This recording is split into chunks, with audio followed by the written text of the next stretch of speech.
थोडंसं आपल्याला मी सांगू इच्छिते की आम्हाला बुवांनी कधी नाट्यसंगीत शिकवलं नाही. असं बसून चला आता तुम्हाला शिकवतो, फक्त क्लासिकलच शिकवलं.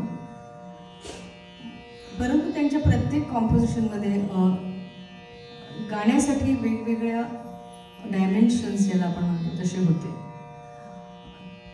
ती जी दिशा आहे की एखाद्या गाण्याला कसं विस्तृतपणे गायचं किंवा त्याला कसं फुलवायचं हे त्यांनी अनावधानाने का होईना आम्ही शिकत गेलो आणि ते सांगत गेले. तर या चारुकेशी हा राग अर्थात कर्नाटक शैलीचा राग आहे. तर असे राग त्यांनी नाट्यसंगीतात आणले, जे सरस्वती, जसं विकलमना, असे बरेच गाणी आहेत की सालग वैराणी.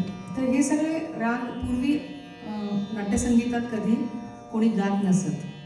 तर मला असं वाटतं आमच्या गुरुजींचं, आमच्या बुवांचं ते एक मोठं कॉन्ट्रीब्युशन आहे की त्यांनी एक दालनं उघडी केली आणि म्हणून आजही आपण नाट्यसंगीत तेवढंच प्रेमाने आवर्जून गातो आणि आमच्या पुढची आणि त्याच्याही पुढची पिढी गाते आहे. तर ह्यालाच अजरामर आपण म्हणू शकतो, नाही का? तर ह्या चारुकेशी रागातलं हे कॉम्पोजिशन आहे. त्याच्यात अनेक वेगवेगळ्या पद्धतीने ते स्वतः गात असत. परंतु एक संयम जो राखायला पाहिजे तो आम्हाला बुवांनी शिकवला. तो म्हणजे काही राग किंवा काही गाणी, पद, त्याचा जीव केवढा असतो आणि त्याचं म्हणणं काय असतं. कवी कुसुमाग्रज, कविवर्य श्रेष्ठ कुसुमाग्रज यांची ही कविता आहे.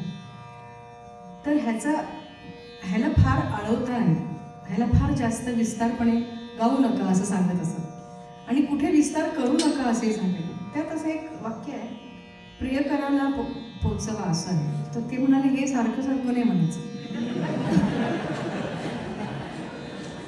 तर अशा ज्या एक दृष्टी देणाऱ्या की कुठे नाही तर गाता येतं म्हणून गायचं नाही. तर ही एक संयमाची जी गोष्ट आहे, इंटरेस्टिंग आहे. मला वाटलं की यू शुड नो की कुठे थांबायचं पण माहिती असतं पाहिजे.